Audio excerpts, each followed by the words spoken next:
There's nothing quite like a fun day out at the fair. There you go, turn on the camera. Even if the weather doesn't always lend itself to an ice cream.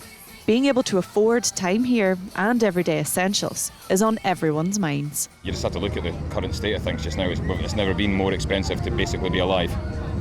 And what's being done to help people? Basic living is just so expensive. Taxis, I've started working and now I'm trying to get as many hours in as I can so I get enough money, but then if I work like 5 hours more, I've got to pay tax. I'm trying to save up so I can move out.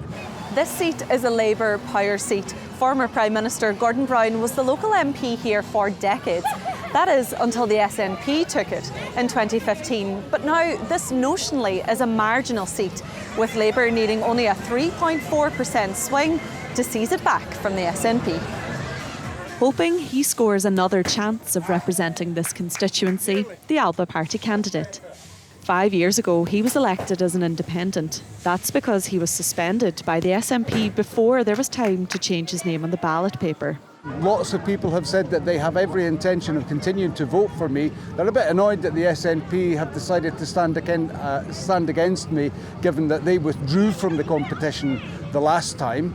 We'll just have to... Well, they withdrew you from the competition. Well, they withdrew from the competition. I didn't withdraw from the competition because I wasn't prepared to deny the people the opportunity to vote for an independent supporting candidate. And that's India. All right. So it could be independence. The SNP may need to offer more than a constitutional change to hook in voters this election. Their candidate is confident they can keep Cowdenbeath and Kirkcaldy as an SNP seat. Thank you.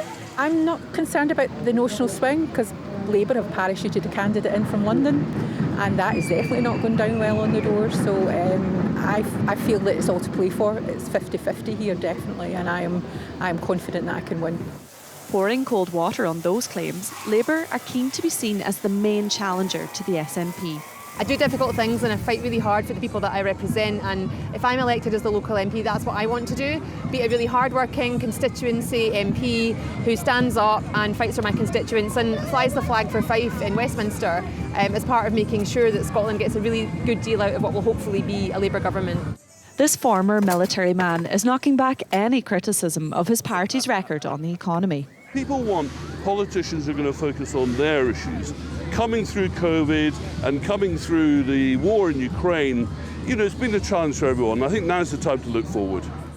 Ready for the ups and downs of political life, the Lib Dem candidate has plans to tackle the cost of living.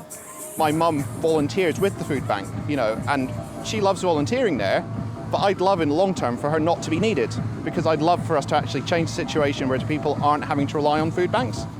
However the candidates try and spin it, ultimately it'll be the voters who'll decide which of them is their cup of tea when they head to the polls. Vanessa Taaffe, STV News in Fife.